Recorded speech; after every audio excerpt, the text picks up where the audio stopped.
CM DK Shivakumar ಕನಸಿನ ಯೋಜನೆಗೆ ಮರುಜೀವ ಸಿಗಲಿದೆ. ಮುನ್ನೆಲೆಗೆ ಬಂದಿದೆ ಈಗ ಹೇಮಾವತಿ ಎಕ್ಸ್‌ಪ್ರೆಸ್ ಲಿಂಕ್ ಕೆನಾಲ್ ಕಾಮಗಾರಿಗೆ ಭೂಸ್ವಾಧೀನ ಮುಂದುವರಿಸಲು ಸರ್ಕಾರ ಸಿದ್ಧತೆಯನ್ನು ನಡೆಸಲಾಗ್ತಾ ಇದೆ. ಇದು ಸರ್ಕಾರದ ಒಂದು ಭಾಗ. ಸರ್ಕಾರದ ಯೋಜನೆ ನಿಲ್ಲಿಸುವುದಿಲ್ಲ. ಹೋರಾಟಗಾರರನ್ನ ಮನವೊಲಿಕೆ ಮಾಡಿ ಕಾಮಗಾರಿ ಶುರು ಮಾಡ್ತೇವೆ.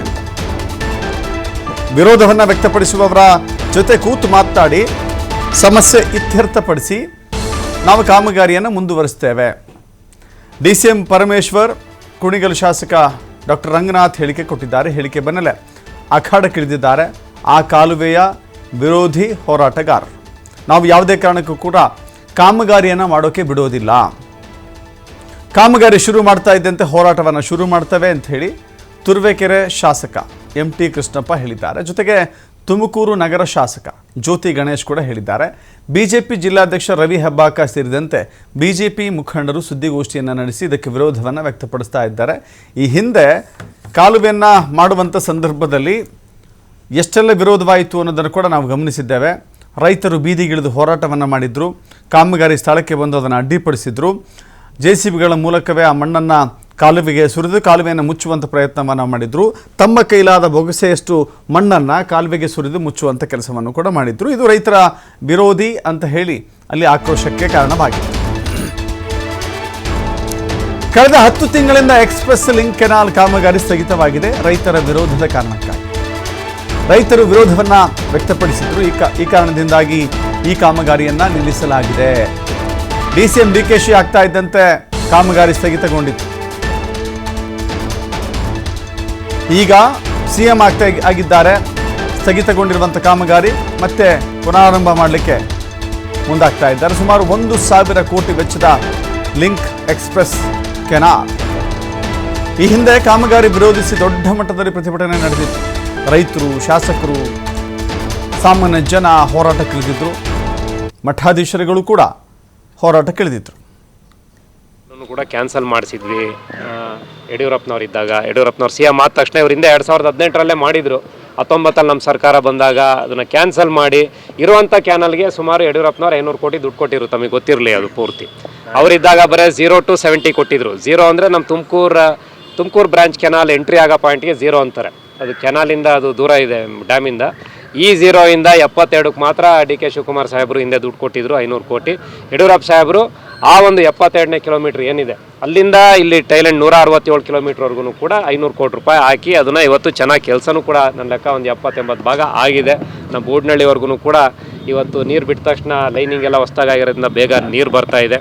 ಆದರೆ ಆ ಒಂದು ಕೆನಾಲಿನ ಏನೊಂದು ತುಮಕೂರು ಜಿಲ್ಲೆಗೆ ಒಂದು ಮಾರಕ ಆಗುತ್ತೆ, ಡೇಂಜರ್ ಇದೆ. ಅದನ್ನು ನಾವು ಇವತ್ತು ಕೂಡ ಎತ್ತಿಡಿತೀವಿ. ತುಮಕೂರು ಜಿಲ್ಲೆಗೆ ತೊಂದರೆ ಆಗ್ದಂಗೆ ಏನು ಮಾಡ್ತಾರೆ ಅನ್ನೋದನ್ನು ನಮ್ಮ ನಾಯಕರೆಲ್ಲರೂ ಕೂಡ, ಸುರೇಶ್ ಗೌಡರು ಆದಿಯಾಗಿ MT ಕೃಷ್ಣಪ್ಪನವರು, ಗೌಡು ಶಿವಣ್ಣವರು ಎಲ್ಲರೂ ಕೂಡ ಇದನ್ನು ಧ್ವನಿ ಎತ್ತಿದ್ದಾರೆ. ಅದನ್ನು ಯಾವ ರೀತಿ ಬರೋ ದಿವಸಗಳಲ್ಲಿ ಅದನ್ನು ಎಲ್ಲರನ್ನೂ ಕೂರಿಸಿ ಇವರು ಮಾತಾಡ್ತಾರೆ ಅನ್ನೋದನ್ನು ನಾವು ಕೂಡ ಕಾದು ನೋಡಬೇಕಾಗಿದೆ. ಆದರೆ ನಮ್ಮ ಜಿಲ್ಲೆಗೆ ತೊಂದರೆ ಆಗುವಂಥ ಆ ಒಂದು ಕಾರ್ಯಕ್ರಮ ನಮ್ಮ ಮೇಲ್ನೋಟಕ್ಕೆ ಆ ರೀತಿ ಕಾಣ್ತಿದೆ. ಅದರಿಂದ ನಮ್ಮ ವಿರೋಧ ಇದೆ. ಆಗಿದೆ, ಕೇಸು ಹಾಕ್ಸ್ಕೊಂಡಿದೀವಿ ಎಲ್ಲರೂ ಕೂಡ. ಅಲ್ಲ, ಈಗ ಸ್ಟ್ಯಾಂಡ್ ತಗೊಂಡ್ಮೇಲೆ ಅದು ಕಂಟಿನ್ಯೂ ಮಾಡಬೇಕಲ್ಲ. ಬಟ್ ನಮ್ಮ ಜಿಲ್ಲೆಗೆ ತೊಂದರೆ ಆಗಬಾರ್ದು. ಈಗ ಕೆನಾಲಿಂದ ಬೈಪಾಸ್ ಮಾಡಿಬಿಟ್ರೆ ಗುಬ್ಬಿ ತಾಲೂಕು, ಇವನ್ನ ಶಿರಾಗ್ ತಗೊಂಡೋವಂಥದ್ದಿರ್ಬೋದು, ತುಮಕೂರು ಗ್ರಾಮಾಂತರ, ತುಮಕೂರು, ಇವೆಲ್ಲಕ್ಕೂ ಕೂಡ ದೊಡ್ಡ ಪ್ರಾಬ್ಲಮ್ ಆಗೋಂಥ ಒಂದು ಸಿಚುವೇಶನ್ ಇದೆ. ಅದರಿಂದ ನಮ್ಮ ಒಂದು ತುಮಕೂರು ಜಿಲ್ಲೆಯ ಒಂದು ಹಿತ ಕಾಪಾಡೋವಂಥದ್ದು ನಮ್ಮ ಒಂದು ಧರ್ಮ. BJPಯ ನಿಲುವು. ಎಕ್ಸ್‌ಪ್ರೆಸ್ ಲಿಂಕ್ ಕೆನಾಲ್ನ ಒಂದು ವಿರೋಧ ನಮ್ಮದಿದೆ. ಎಕ್ಸ್‌ಪ್ರೆಸ್ ಕೆನಾಲ್ಗೆ BJPಯಿಂದ ವಿರೋಧ ಇದೆ. ಹಿಂದೆ ಇದ್ದಾಗಲೂ ಕೂಡ ಕ್ಯಾನ್ಸಲ್ ಮಾಡಿಸಿದ್ವಿ. ಯಡಿಯೂರಪ್ಪನವ್ರು ಇದ್ದಾಗ, ಯಡಿಯೂರಪ್ಪನವ್ರು CM ಆದ ತಕ್ಷಣ ಇವರಿಂದ 2018ರಲ್ಲೇ ಮಾಡಿದರು. 19 ನಮ್ಮ ಸರ್ಕಾರ ಬಂದಾಗ ಅದನ್ನು ಕ್ಯಾನ್ಸಲ್ ಮಾಡಿ ಇರುವಂಥ ಕ್ಯಾನಲ್ಗೆ ಸುಮಾರು ಯಡಿಯೂರಪ್ಪನವ್ರು 500 ಕೋಟಿ ದುಡ್ಡು ಕೊಟ್ಟಿದ್ರು. ತಮಗೆ ಗೊತ್ತಿರಲಿ ಅದು ಪೂರ್ತಿ. ಅವರಿದ್ದಾಗ ಬರೀ 0 to 70 ಕೊಟ್ಟಿದ್ರು. 0 ಅಂದರೆ ನಮ್ಮ ತುಮಕೂರು ಬ್ರಾಂಚ್ ಕೆನಾಲ್ ಎಂಟ್ರಿ ಆಗೋ ಪಾಯಿಂಟ್ಗೆ 0 ಅಂತಾರೆ. ಅದು ಕೆನಾಲಿಂದ ಅದು ದೂರ ಇದೆ ಡ್ಯಾಮಿಂದ. ಈ 0 ಇಂದ 72ಕ್ಕೆ ಮಾತ್ರ DK ಶಿವಕುಮಾರ್ ಸಾಹೇಬರು ಹಿಂದೆ ದುಡ್ಡು ಕೊಟ್ಟಿದ್ರು 500 ಕೋಟಿ. ಯಡಿಯೂರಪ್ಪ ಸಾಹೇಬರು ಆ ಒಂದು 72ನೇ ಕಿಲೋಮೀಟ್ರ್ ಏನಿದೆ ಅಲ್ಲಿಂದ ಇಲ್ಲಿ ಟೈಲೆಂಡ್ 167 ಕಿಲೋಮೀಟ್ರ್ವರೆಗೂ ಕೂಡ 500 ಕೋಟಿ ರೂಪಾಯಿ ಹಾಕಿ ಅದನ್ನು ಇವತ್ತು ಚೆನ್ನಾಗಿ ಕೆಲಸನೂ ಕೂಡ ನನ್ನ ಲೆಕ್ಕ ಒಂದು 70-80 ಭಾಗ ಆಗಿದೆ. ನಮ್ಮ ಬೂಡ್ನಳ್ಳಿವರೆಗೂ ಕೂಡ ಇವತ್ತು ನೀರು ಬಿಟ್ಟ ತಕ್ಷಣ ಲೈನಿಂಗ್ ಎಲ್ಲ ಹೊಸ್ದಾಗಿರೋದ್ರಿಂದ ಬೇಗ. ಎಸ್, ನಮ್ಮ ಪ್ರತಿನಿಧಿ ಸಂತೋಷ್ ಮಾಹಿತಿಯನ್ನು ಕೊಡ್ತಾರೆ. ಸಂತೋಷ್, ಈಗ ಗುಬ್ಬಿಯಿಂದ ಕುಣಿಗಲ್ನಿಂದ ಮಾಗಡಿಗೆ ನೀರನ್ನು ಸಾಗಿಸುವಂಥ ಯೋಜನೆ ಎನ್ನುವ ಕಾರಣಕ್ಕಾಗಿ ವಿರೋಧ ವ್ಯಕ್ತವಾಗಿತ್ತು. ಇದು ತುಮಕೂರಿಗೆ ಬಹಳ ದೊಡ್ಡ ಹೊಡೆತ ಆಗುತ್ತೆ ಅನ್ನೋದು ಅವರ ಅಭಿಪ್ರಾಯ ಇದೆ. ಈಗ ಮತ್ತೆ ಕೈಗೆತ್ತಿಕೊಳ್ಳುವುದರಿಂದ ಮತ್ತೆ ಹೇಮಾವತಿ ಹೋರಾಟದ ಸಂಘರ್ಷ ಏರ್ಪಡುವುದಿಲ್ವಾ? ದಶರಥ್, ಖಂಡಿತ ಏನು ಹೇಮಾವತಿ ಲಿಂಕಿಂಗ್ ಎಕ್ಸ್ಪ್ರೆಸ್ ಕೆನಾಲ್ ಮತ್ತೆ ವಿವಾದ ಮುನ್ನೆಲೆಗೆ ಬಂದಿರತಕ್ಕಂಥದ್ದು. ಡಿ.ಕೆ. ಶಿವಕುಮಾರ್ ಅವರ ಒಂದು ಕನಸಿನ ಯೋಜನೆ ಅಂತಾನೆ ಕೂಡ ಹೇಳ್ಬೋದು. ಅವರು ಜಲಸಂಪನ್ಮೂಲ ಸಚಿವರಾದಂತ ಸಂದರ್ಭದಲ್ಲಿ ಈ ಯೋಜನೆಯನ್ನ ಜಾರಿ ಮಾಡೋದ್ರ ಮುಖಾಂತರ ಏನು ತುಮಕೂರು ಮಾರ್ಗವಾಗಿ ಕುಣಿಗಲ್ಲು ಮತ್ತೆ ರಾಮನಗರಕ್ಕೆ ನೀರು ತಗೊಂಡೋಗುವಂತ ಯೋಜನೆ ಕೂಡ ಇದಾಗಿರ್ತಕ್ಕಂಥದ್ದು. ಅಂದ್ರೆ ಹೇಮಾವತಿ ನೀರನ್ನ ಶ್ರೀರಂಗ ಏತ ನೀರಾವರಿ ಯೋಜನೆಗೆ ಲಿಂಕ್ ಮಾಡುವ ಒಂದು ಕೆಲಸಕ್ಕೆ ಈಗಾಗಲೇ ಕೂಡ ಡಿ.ಕೆ. ಶಿವಕುಮಾರ್ ಅವರು ಮುಂದಾಗಿರ್ತಕ್ಕಂಥದ್ದು. ಇದಕ್ಕೆ ಈಗಾಗಲೇ ಕೂಡ ರಾಜಕೀಯ ಜಟಾಪಟಿ ಕೂಡ ಆರಂಭವಾಗಿರ್ತಕ್ಕಂಥದ್ದು. ಸರ್ಕಾರ ಎಲ್ಲೋ ಒಂದು ಕಡೆ 10 ತಿಂಗಳ ಹಿಂದೆ ಕೂಡ ಹಿಂದೆ ಇದ್ದಂತ ಸಿದ್ದರಾಮಯ್ಯನವರು ಮತ್ತೆ ಡಿ.ಸಿ.ಎಂ ಆಗಿದ್ದಂತ ಸಂದರ್ಭದಲ್ಲಿ ಡಿ.ಕೆ. ಶಿವಕುಮಾರ್ ಇದನ್ನ ಸ್ಥಗಿತಗೊಳಿಸುವ ಕೆಲಸ ಕೂಡ ಮಾಡಿದ್ರು. ಆದ್ರೆ ಮತ್ತೆ ಇದಕ್ಕೆ ಪುಷ್ಟಿ ಕೊಡುವ ಒಂದು ಕೆಲಸವನ್ನು ಕೂಡ ಡಾಕ್ಟರ್ ಜಿ ಪರಮೇಶ್ವರ್ ಮಾಡಿರ್ತಕ್ಕಂಥದ್ದು. ಇದು ಸರ್ಕಾರದ ಯೋಜನೆ ಆಗಿರೋದ್ರಿಂದ ಈಗಾಗಲೇ ಲ್ಯಾಂಡ್ ಅಕ್ವಿಸಿಷನ್ ಮಾಡ್ಕೊಳ್ಳಿಕ್ಕೆ ರೈತರ ಒಂದು ಜಮೀನುಗಳಲ್ಲೂ ಕೂಡ ಮುಂದಾಗಿರ್ತಕ್ಕಂಥದ್ದು. 60% ಈಗಾಗಲೇ ಕೂಡ ವರ್ಕ್ ಕಂಪ್ಲೀಟ್ ಆಗಿರ್ತಕ್ಕಂಥದ್ದು. ಆದ್ರೆ ಈಗ ಬಿಜೆಪಿ ಮತ್ತೆ ಜೆಡಿಎಸ್ ಎನ್ಡಿಎ ನಾಯಕರು ಜಂಟಿ ಸುದ್ದಿಗೋಷ್ಠಿ ನಡೆಸಿ ಇದಕ್ಕೆ ವಿರೋಧ ವ್ಯಕ್ತವನ್ನು ಕೂಡ ಪಡಿಸಿರ್ತಕ್ಕಂಥದ್ದು. ಪರಮೇಶ್ವರ್ ಮತ್ತೆ ಕುಣಿಗಲ್ ಶಾಸಕರಾಗಿರ್ತಕ್ಕ ರಂಗನಾಥ್ ಅವರು ಈ ಒಂದು ಯೋಜನೆಯನ್ನ ಮಾಡೇ ಮಾಡ್ತೀವಿ ಅನ್ನೋ ಮಾತನ್ನ ನೀಡಿರ್ತಕ್ಕಂಥದ್ದು. ಆದ್ರೆ ಟಿಪ್ಟೂರು ಹಾಗೂ ತುರುವೇಕೆರೆ ಶಾಸಕರು ಇಬ್ರು ಕೂಡ ಇದಕ್ಕೆ ವಿರೋಧವನ್ನು ವ್ಯಕ್ತಪಡಿಸ್ತಾ ಇರ್ತಕ್ಕಂಥದ್ದು. ಎಲ್ಲೋ ಒಂದು ಕಡೆ ಗುಬ್ಬಿ ಮುಖಾಂತರ ಕೂಡ ಈ ಒಂದು ನಾಲೆ ಹಾದು ಹೋಗುವಂಥದ್ದು. ಆ ಗುಬ್ಬಿ ಶಾಸಕರು ಕೂಡ ಸ್ವಪಕ್ಷದ ವಿರುದ್ಧವೇ ಕೂಡ ಈ ನಾಲೆಯನ್ನ ವಿಸ್ತರಣೆ ಮಾಡಬೇಕು, ಜೊತೆಗೆ ತೆರೆದ ನಾಲೆ ಮುಖಾಂತರ ತಗೊಂಡೋಗ್ಬೇಕು, ಇಲ್ಲಿನ ಭಾಗದ ರೈತರಿಗೆ ಅನ್ಯಾಯವಾಗುತ್ತೆ ಅನ್ನೋ ಒಂದು ಮಾತನ್ನು ಕೂಡ ಹೇಳ್ತಾ ಇರ್ತಕ್ಕಂಥದ್ದು. ಈಗಾಗಲೇ 10 ತಿಂಗಳ ಹಿಂದೆ ನಿರಂತರವಾಗಿ ಸಾಕಷ್ಟು ರೀತಿಯ ಒಂದು ಹೋರಾಟಗಳು ಕೂಡ ಈ ಒಂದು ನೀರಿಗಾಗಿ ನಡೆದು ಈ ಒಂದು ಯೋಜನೆಯನ್ನು ಏನಾದ್ರೂ ಕೂಡ ಸರ್ಕಾರ ಕೈ ಬಿಡ್ಲಿಲ್ಲ ಅಂತಂದ್ರೆ ಮುಂದಿನ ದಿನಗಳಲ್ಲಿ ಉಗ್ರ ಹೋರಾಟದ ಎಚ್ಚರಿಕೆಯನ್ನು ಕೂಡ ಎನ್ಡಿಎ ನಾಯಕರುಗಳು ಕೂಡ ಕೊಟ್ಟಿರ್ತಕ್ಕಂಥದ್ದು. ಸಾಕಷ್ಟು ರೀತಿಯಾಗಿ ರೈತರು ಮತ್ತೆ ಏನು ರೈತರ ಜೊತೆ ಹೋರಾಟಕ್ಕಿಳಿಯುವಂತ ಎಚ್ಚರಿಕೆಯನ್ನು ಕೂಡ ಸರ್ಕಾರಕ್ಕೆ ಕೊಟ್ಟಿರ್ತಕ್ಕಂಥದ್ದು. ಈ ಒಂದು ಜಟಾಪಟಿ ಯಾವ ಹಂತಕ್ಕೆ ತಲುಪುತ್ತೆ ಅನ್ನೋದು ಕೂಡ ಕಾದ್ ನೋಡ್ಬೇಕಾಗಿರ್ತಕ್ಕಂಥದ್ದು ದಶರಥ್. ಈಗ ತುಮಕೂರು, ಗುಬ್ಬಿ, ಮಧುಗಿರಿ, ಕೊರಟಗೆರೆ ಈ 4 ತಾಲೂಕುಗಳಿಗೆ ನೀರಿನ ಕೊರತೆ ಆಗುತ್ತೆ ಅಂತ ಹೇಳ್ತಾ ಇದ್ದಾರೆ. ಬಟ್ ವೈಜ್ಞಾನಿಕವಾಗಿ ನೋಡೋದಾದ್ರೆ ಯಾವ್ದು ಸತ್ಯ ಯಾವ್ದು ಸುಳ್ಳು ಇಲ್ಲಿ ಅಂತ? ದಶರಥ್, ಕರೆಕ್ಟ್. ನೀವ್ ಹೇಳಿದ ರೀತಿಯಲ್ಲಿ ಈಗಾಗಲೇ ಜಯಪ್ರಕಾಶ್ ಹೆಗಡೆ ಅವರು ಕೊಟ್ಟಿರ್ತಕ್ಕಂತ ಒಂದು ವರದಿ ಪ್ರಕಾರವಾಗಿ ಈ ಒಂದು ನೀರ್ ತಗೊಂಡು ಹೋಗುವಂತದ್ದು ಅವೈಜ್ಞಾನಿಕವಾಗಿರ್ತಕ್ಕಂಥದ್ದು. ಅವ್ರು ಹೇಳ್ತಿರ್ತಕ್ಕಂಥದ್ದು ಸುಮಾರು 78 ಕಿಲೋಮೀಟರ್ ಅಷ್ಟು ದೂರ ನಾಲೆಯನ್ನ ಬಳಸಿ ಕ್ಯೂಸೆಸ್ ನೀರನ್ನ ತಗೊಂಡು ಹೋಗುವಂತ ಕೆಲಸ ಕೂಡ ಮುಂದಾಗಿರ್ತಕ್ಕಂಥದ್ದು. ಆದ್ರೆ ಇದಕ್ಕೆ ತೀವ್ರ ವಿರೋಧ ಕೂಡ ವ್ಯಕ್ತವಾಗ್ತಿರ್ತಕ್ಕಂಥದ್ದು. ಈ ಹಿಂದೆ ತುಮಕೂರು ಗ್ರಾಮಾಂತರದ ಶಾಸಕರು ಹೋರಾಟವನ್ನ ಮಾಡಿ ಒಂದು ಕಡೆ ಪರಮೇಶ್ವರ್ ಅವರ ಮನೆಗೆ ಮುತ್ತಿಗೆ ಹಾಕುವ ಒಂದು ಕೆಲಸವನ್ನು ಕೂಡ ಮಾಡಿದ್ರು.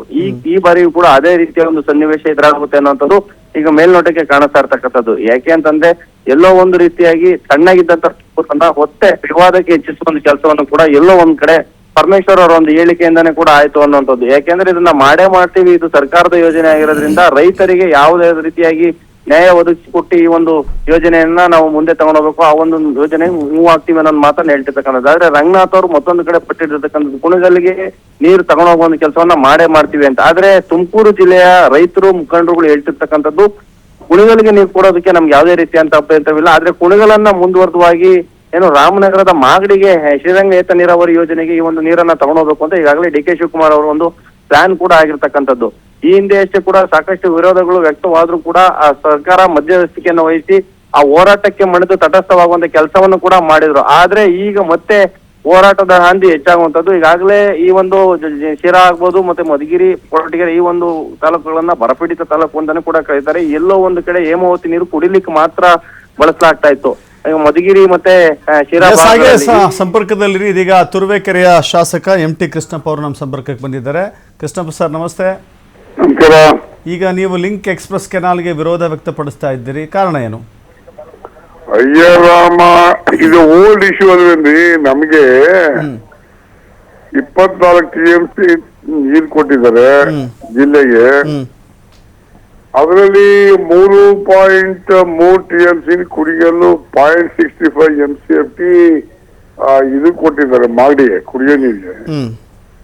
ಆಸ್ ಆನ್ ಟುಡೇ ಇವತ್ತು 7 TMC ನೀರು ಹೋಗ್ತದೆ ಕುಣಿಗಲ್ಲು ಮತ್ತೆ ಮಾಗಡಿಗೆ. ಅದ್ರಲ್ಲಿ ನೀರು ಎಲ್ಲಿಗೆ ತಗೊಂಡಿದ್ದು ಹೇಳ್ಬೇಕಲ್ಲ ಇವರು, ಅಲ್ವಾ? ಅದರಿಂದ ನಾವು ನೀರು ಬಿಟ್ಕೊಡಕ್ ಆಗೋದಿಲ್ಲ. ಇದು ಬೇಕಾದ್ರೆ ಏನು ಎಕ್ಸಿಸ್ಟಿಂಗ್ ಚಾನೆಲ್ ಇದೆ ಅದು ತಗೊಂಡೋಗಿ ಮಾಗಡಿಗೆ ಮತ್ತೆ ಕುಡಿಗಲಿ, ನಮ್ದು ವಿರೋಧಿಲ್ಲ. ಬಟ್ ಲಿಂಕ್ ಚಾನೆಲ್ ಇಂದ ತುಂಬಾ ಅನ್ಯಾಯ ಆಗ್ತದೆ ನಮ್ಗೆ. ಹೇಮಾವತಿಲಿ ಈಗ ಹೆಚ್ಚುವರಿಯಾಗಿ ಲಿಂಕ್ ಎಕ್ಸ್ಪ್ರೆಸ್ ನಿರ್ಮಾಣ ಮಾಡೋದ್ರಿಂದ ಮಾಗಡಿ ಮತ್ತು ಕುಣಿಗಲ್ಗೆ ನೀರು ಸಪ್ಲೈ ಮಾಡುವಷ್ಟು ಸಾಮರ್ಥ್ಯವನ್ನು ಹೇಮಾವತಿ ಜಲಾಶಯ ಹೊಂದಿದೆಯಾ? ಅಲ್ಲ, ಅವರು ಅದನ್ನ ಅಸೆಸ್ ಮಾಡ್ಬೇಕು, ಕಮಿಟಿ ಮಾಡಬೇಕು, ಎಕ್ಸ್ಪರ್ಟ್ ಕಮಿಟಿ ಮಾಡಿ ಅಸೆಸ್ ಮಾಡ್ಬೇಕು ಇದೆಯಾ ಇಲ್ವಾ ಅಂತ ಅಲ್ವಾ. ನಾವು ನಮಗ್ ಕೊಟ್ಟಿರೋ ನೀರನ್ನ ನೀವ್ ಯಾಕೆ ತಗೋತೀರಾ ಅಂತ ನಾವು ಕೇಳ್ತೀವಿ. ನಮ್ಗೆ ಸಾಕಾಗ್ತಾ ಇಲ್ಲ ವಾಟರ್ ಈಗ ಪ್ರೆಸೆಂಟ್, ಅದರಿಂದ ಕೊಡ್ಲಿಕ್ಕೆ ಆಗೋದಿಲ್ಲ. ಇದು ಅವೈಜ್ಞಾನಿಕ ಪೈಪ್ ಲೈನ್ ತಗೊಂಡೋಗುದು ಅವೈಜ್ಞಾನಿಕ. ಇದ್ರಿಂದ ಏನು ಸಮಸ್ಯೆ ಏನಾಗುತ್ತೆ ಹೇಳಿ ಸರ್? ಸಮಸ್ಯೆ ಏನಾಗುತ್ತೆ ಈಗ ಇದರಿಂದ? ಸಮಸ್ಯೆ ನೀರು ಅದು ಓಪನ್ ಮಾಡಿದ್ರೆ ನಮ್ಗೆಲ್ಲ ನಮ್ಮ ದಂಡಿಸಿರ ಹೋಬಳಿ, ನಮ್ಮ ಮಾಯಸಂದ್ರ ಮತ್ತೆ CS ಹೋಬಳಿಗೆಲ್ಲ ನೀರು ಬರಲ್ಲ. ಅದನ್ನೇ ನಮ್ಮ ರೈತರು ತೆಂಗು ಅಡಿಕೆ ನಂಬ್ಕೊಂಡು ಜೀವನ ಮಾಡ್ತಕ್ಕಂಥದ್ದು. ಇವತ್ತು ಅದು ಕೊಟ್ಬಿಟ್ಟು ಎಲ್ಲಿಗೆ ಹೋಗ್ಬೇಕು ರೈತ? ಇಡೀ ಜಿಲ್ಲೆಗೆ ಅನ್ಯಾಯ ಆಗಿತ್ತು ಅದು. ಇದು ಸರ್ಕಾರದ ಗಮನಕ್ಕಿಲ್ವಾ? ಇದು ಅವೈಜ್ಞಾನಿಕ ಅಂತ ಗೊತ್ತಿದ್ರು ಕೂಡ ಹಠಮಾರಿ ಧೋರಣೆ ಯಾಕೆ ಸರ್ಕಾರದ್ದು? ಅದೇನೋ ನೀವು DK ಶಿವಕುಮಾರ್ ಕೇಳ್ಬೇಕು ಮುಖ್ಯಮಂತ್ರಿಯವನ್ನ, ಯಾಕಪ್ಪ ಹಠಮಾರಿ ಧೋರಣೆ ಹೆಂಗೆ ಅಂತ ಅಲ್ವಾ. ಈಗ ಮುಂಚೆ ಕೂಡ ಜನರ ವಿರೋಧವನ್ನ ಕಟ್ಟಿಕೊಂಡು ನಿರ್ಮಾಣ ಮಾಡಕ್ಕೆ ಹೊರಟರು. ಜೂನ್ ತಿಂಗಳಲ್ಲಿ 2025ರಲ್ಲಿ ಏನಾಯ್ತು? ಈಗ 1 ವರ್ಷ ಆಯ್ತು, ಮತ್ತೆ ಇದನ್ನ ಪುನಃ ಸ್ಥಾಪನೆ ಮಾಡ್ತೀನಿ ಅಂತ ಹೇಳಿದ್ರೆ ಸುಮ್ಮನೆ ಕೂರ್ತಾರ, ಶಾಸಕರು ಸುಮ್ಮನೆ ಕೂರ್ತಾರ, ಜನಸಾಮಾನ್ಯರು ರೈತರು ಸುಮ್ಮನೆ ಕೂರ್ತಾರ? ಅದನ್ನ ಅವ್ರ ಸರ್ಕಾರ ಅರ್ಥ ಮಾಡ್ಕೋಬೇಕಲ್ವಾ ಸ್ನೇಹಿತರೆ. ಅದರಿಂದ ಅವ್ರು ಅರ್ಥ ಮಾಡ್ಕೋಬೇಕು. ಈಗ ಒಂದ್ ವೇಳೆ ನಾವು ಹಠವಾದ್ರೂ ಪರವಾಗಿಲ್ಲ, ನಾವು ಕುಣಿಗಲ್ ಮಾಗಡಿಗೆ ನೀರು ಕೊಡ್ತೀವಿ ಅಂತ ಬಂದು ಅವರು ಯೋಜನೆಯನ್ನ ಪುನಃ ಸ್ಥಾಪಿಸ್ತೀವಿ ಅಂತ ಹೇಳಿದ್ರೆ ನಿಮ್ಮ ನಿಲುವೇನಾಗಿರುತ್ತೆ? ಮುಗ್ಗ ಹೋರಾಟ ಮಾಡ್ತೀವಿ. ನಾವೊಬ್ಬರೇ ಅಲ್ಲ, 24 ಲಕ್ಷ ಜನ ಇದ್ದೀವಿ ನಾವು ಜಿಲ್ಲೆನ, ಅವೆಲ್ಲ ಸೇರಿ ಹೋರಾಟ ಮಾಡ್ತೀವಿ. ಯಾವುದೇ ಕಾರಣಕ್ಕೂ ಮಾಗಡಿ ಮತ್ತು ಕುಣಿಗಲ್ಗೆ ನೀರು ಹರಿಯೋಕೆ ಬಿಡೋದಿಲ್ಲ. ಮಾಗಡಿ ಕುಣಿಗಲ್ಗೆ ಆಸ್ ಎಕ್ಸಿಸ್ಟಿಂಗ್ ಚಾನಲ್ ಹೋಯ್ತಾ ಇದ್ದಾರೆ ಅವರು, ಅದನ್ನು ಬೇಕಾದ್ರೆ ವೈಡನ್ ಮಾಡಿ ಸ್ವಲ್ಪ ತಗೊಂಡೋಗಿ. ಈ ಚಾನಲ್ ಎಲ್ಲಿಗೆ ಅಂತ ಹೇಳ್ತಾ ಇಲ್ಲ ಯಾರು? ಅಲ್ಲ, ಈ ಗುಬ್ಬಿಯಿಂದ ಕಡಬಾದವರೆಗೂ ಹರಿಯುತ್ತೆ, ಅಲ್ಲಿಂದ ನೈಸರ್ಗಿಕ ಹಳ್ಳದ ಮೂಲಕ ಬಂದು ಕುಣಿಗಲ್ಗೆ ಸೇರುತ್ತೆ, ಸಾಕು. ಅಲ್ಲಿಗೆ ಮಾಗಡಿಗೆ ಯಾಕೆ ಅಂತ ನಿಮ್ಮ ಪ್ರಶ್ನೆನಾ? ಮಾಗಡಿಗೂ ಬಿಡ್ಲಿ, ಅದೇ ಚಾನಲ್ ಮುಂದುವರ್ಸೋದು, ಮಾಗಡಿಗೂ ಬಿಡ್ಲಿ, ನಮ್ದೇ ವಿರೋಧಿಲ್ಲ. ಲಿಂಕ್ ಚಾನಲ್ ಯಾವ್ರಿಗೆ ಅಂತ ಹೇಳ್ಬೇಕಲ್ಲ. ಅಂದ್ರೆ ರಾಜಕೀಯವಾಗಿ ಏನ್ ಅಡಗಿದೆ ಇದರಿಂದ? ರಾಜಕೀಯ ಸೂತ್ರ ಏನಿದೆ ನಿಮ್ ಪ್ರಕಾರ?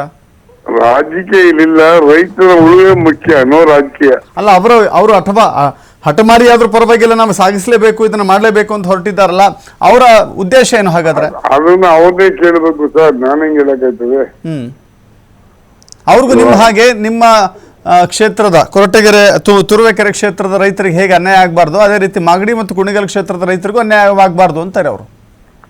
ನಾನು ಹೇಳೋದು ದಯಮಾಡಿ ಅರ್ಥ ಮಾಡ್ಕೊಳ್ಳಿ. ಅವ್ರಿಗೆ ಅಲಾಟ್ ಮಾಡೋದ್ಕಿಂತ ಡಬಲ್ ನೀರ್ ತಗೊಂಡು ಹೋಗ್ತಾರೆ, ಅನ್ಯಾಯ ಎಲ್ಲ ಆಯ್ತದೆ ಅಲ್ವಾ? ಈಗ ಆಲ್ರೆಡಿ 3.37 TMC ನೀರ್ ತಗೋತಾರೆ, ಅನ್ಯಾಯ ಎಲ್ಲ ಆಗ್ತದಪ್ಪ. ಮತ್ತೆ ಇನ್ನೂ ಬೇಕಾದ್ರೆ ವೈಡನ್ ಮಾಡಿ ಇನ್ನೂ ಸ್ವಲ್ಪ ಜಾಸ್ತಿ ತಗೊಂಡೋಗಿ. ಎಕ್ಸಿಸ್ಟಿಂಗ್ ಚಾನೆಲ್ ನಮ್ದೇ ವಿರೋಧಿಲ್ಲ, ಹೊಸ ಚಾನೆಲ್ ಬೇಡ, ಹೊಸ ಪೈಪ್ ಲೈನ್ ಬೇಡ. ಹೊಸ ಪೈಪ್ ಲೈನ್ ಬೇಡ. ನೋಡಿ, ಒಂದ್ ಕಡೆ ಎತ್ತಿನ ಹೊಳೆ, ಅದು ಕೂಡ ಕಾಯ್ದುಕೊಂಡು ಕೂತ್ಕೊಂಡಿದ್ರಿ, ಇನ್ನೊಂದ್ ಕಡೆ ಹೇಮಾವತಿ, ಆದ್ರೂ ಕೂಡ ನೀರಿಗೆ ಎಷ್ಟು ಬರ ಅಂತ. ಏನೋ ಈ ಮಳೆನ ಈಗೇನೋ ಮಳೆ ಬೀಳ್ತದೆ, ಇನ್ನೊಂದ್ ತಿಂಗಳು ಮಳೆದು ಅಡಿಕೆಗೆಲ್ಲ ಒಣಗ್ತಿದ್ದು, ಏನೋ ದೇವ್ರ ಕಣ್ಬಿಟ್ಟು ಮಳೆ ಬುದಿದೆ, ಹಂಗಾಗಿ ರೈತ ಸ್ವಲ್ಪ ಉಸಿರು ಬಿಡ್ತಾವನೆ. ಇದನ್ನು ಕಳ್ಕೊಂಡ್ರೆ ಬೀದಿಗೆ ಬರ್ತಾರೆ. ಇದೊಂದು ಪಕ್ಷಾತೀತ ಹೋರಾಟ, ಇದು ಪಕ್ಷಾತೀತ ರೈತರ ಉಳಿವಿಗಾಗಿ. ನಾನು ಎಲ್ಲರಿಗೂ ಕರೆ ಕೊಟ್ಟಿದ್ದೇನೆ ನನ್ನ ಪ್ರಶ್ನೆಯಲ್ಲಿ. ಎಲ್ಲಾ ಪಕ್ಷರು ಬರಪ್ಪ, ಚುನಾವಣೆ ಬಂದ ನಾವು ಮಾಡ್ಕೊಳ್ಳೋಣ ನಮ್ಮ ಪಕ್ಷದಲ್ಲಿ, ತುಮಕೂರು ಜಿಲ್ಲೆ ರೈತನ ಉಳಿಸೋಣ ಅಂತ ನಾನು ಕರೆ ಕೊಟ್ಟಿದ್ದೆ. ನೋಡಿ, ಈಗ ನಿಮಗ್ ಮಾತ್ರ ಅಲ್ಲ, ಬರೀ ತುರುವೇಕೆರೆ ಮಾತ್ರ ಅಲ್ಲ, ಕೊರಟಗೆರೆಗೂ ಅನ್ಯಾಯ ಆಗುತ್ತೆ, ಮಧುಗಿರಿಗೂ ಅನ್ಯಾಯ ಆಗುತ್ತೆ, ಇಡೀ ತುಮಕೂರು ಜಿಲ್ಲೆಗೆ ನಾನು ಹೇಳ್ತಾ ಇದ್ದೀನಿ. ಆದ್ರೂ ಕೂಡ ಯಾಕೆ ಈಗ ಕಾಂಗ್ರೆಸ್ನ ಶಾಸಕರು ಯಾಕೆ ಸುಮ್ಮನೆ ಕೂತ್ಕೊಂಡಿದ್ದಾರೆ? ಕೊರಟಗೆರೆಯಲ್ಲಿ ಕಾಂಗ್ರೆಸ್ ಪರಮೇಶ್ವರ್ ಅವರೇ ಇದ್ದಾರೆ, ಅವ್ರನ್ನೇ ಕೇಳ್ಬೇಕಲ್ಲ ನೀವು. ಅಲ್ಲ, ನಾನು ನಿಮಗೆ ಕೇಳ್ತಾ ಇದ್ದೀನಿ, ನೀವು ಹಿರಿಯ ಶಾಸಕರಾಗಿ. ನಾನು ಇಡೀ ಜಿಲ್ಲೆ ಪರವಾಗಿ ಹೋರಾಟ ಮಾಡ್ತಾ ಇದ್ದೀನಿ ಬ್ರದರ್. ನಾನು ಬರೀ ತುರುವೇಕೆರೆ ಸೀಮಿತವಾಗಿಲ್ಲ, ಇಡೀ 24 ಲಕ್ಷ ಜನ ಹೇಳ್ತೀವಿ ನಮ್ ತುಮಕೂರು ಜಿಲ್ಲೆ, ಅವ್ರ ಪರವಾಗಿ ಹೋರಾಟ ನಮ್ದು. ಅದರ್ಥ ಆಯ್ತು, ನಿಮಗಿರೋ ಕಾಳಜಿ ಅವ್ರಿಗಿಲ್ವಲ್ಲ ಅಂತ ನಾನು ಕೇಳ್ತಾ ಇರೋದು ನಿಮಗೆ. ಏನ್ ಹೇಳಿ ಜನ ನಮ್ ಸರ್ಕಾರ ಕೊಟ್ಟಿದ್ರೆ ಸೋಕಿ ಹೊಡಿಯಕ್ಕಲ್ಲ, ಜನ ಇದ್ದದ್ದು ಕಾಪಾಡ್ಬೇಕಲ್ಲಪ್ಪ ಅಲ್ವಾ? ಅಲ್ಲ, ಪ್ರತಿಯೊಂದಕ್ಕೂ ಕೆ ಎನ್ ರಾಜೇಗೌಡ ಅವರು ನೇರವಾಗಿ ಮಾತಾಡ್ತಾರೆ, ನಿಷ್ಠುರವಾಗಿ ಮಾತನಾಡ್ತಾರೆ. ಈಗ ರೈತ ಪರವಾಗಿ ಯಾಕೆ ಮಾತಾಡೋದಿಲ್ಲ ಅಂತ ಅದನ್ನ ಕೇಳಿ ನೀವು ದಯಮಾಡಿ ಅವ್ರನ್ನ ಕೇಳ್ಬೇಕು. ಅಲ್ಲ, ಅವ್ರನ್ನ ಕೇಳ್ತೀವಿ ನಾವು, ನಿಮ್ಮನ್ನ ನಾವು ಕೇಳ್ತಾ ಇರೋದು ಯಾಕಂತ ಹೇಳಿದ್ರೆ ನಾನು ಹೆಂಗೇನಪ್ಪ, ಈಗ ಪ್ರತಿಯೊಬ್ಬರದ್ದು ಜವಾಬ್ದಾರಿ ಇದೆ ಬ್ರದರ್. ಚುನಾಯಿತ ಪ್ರತಿನಿಧಿಗಳು ಜಿಲ್ಲೆ ಜನತೆ ಹಿತನ ಕಾಪಾಡು ನಮ್ ಜವಾಬ್ದಾರಿ. ಈ ಕ್ಯಾತ್ಸಂದ್ರ ಬಳಿ ಅಮಾನಿಕೆರೆ ಇತ್ತು, ಅಮಾನಿಕೆರೆ ಹೋರಾಟ, ರೈತರ ಜಮೀನುಗಳಿಗೆ ನೀರು ಬಿಡಬೇಕು ಅಂತ ಹೋರಾಟ ಮಾಡಿದ್ರು. ಬಟ್ ಇಲ್ಲಿ ಯಾಕೆ ಅವ್ರ ಧ್ವನಿ ಇಲ್ಲ ಅನ್ನೋದು ಅಷ್ಟೇ ಪ್ರಶ್ನೆ. ಅದೇ ನಾನೇನದು ಎಲ್ಲರೂ ಒಗ್ಗಟ್ಟಾಗಿ ಹೋರಾಟ ಮಾಡ್ಬೇಕು ಅನ್ನೋದು ನನ್ನ ಅನಿಸಿಕೆ. ಎಸ್, ನೋಡೋಣ ಸರ್ ಏನ್ ಮಾಡ್ತಾರೆ ಅಂತ ಹೇಳಿ. ನಿಮ್ಮ ಹೋರಾಟ ಏನಾದ್ರೂ ನಾವು ಬಿಡಕ್ಕಿಲ್ಲಪ್ಪ, ಏನ್ ಆಗ್ಬೇಕು, ಗೋಲಿಬಾರ್ ಆಗ್ಲಿ ಬಿಡೋಂಗ್ ಹೋರಾಟಕ್ಕೆ ನಾವು ಸಿದ್ಧ. ಯಾವುದೇ ಕಾರಣಕ್ಕೂ ಯೋಜನೆ ಜಾರಿ ಆಗ್ಬಾರ್ದು. ಓಕೆ, ಧನ್ಯವಾದಗಳು ಕೃಷ್ಣಪ್ಪ ಸರ್ ನಮ್ಮ ಜೊತೆ ಮಾತನಾಡಿದ್ದಕ್ಕೆ.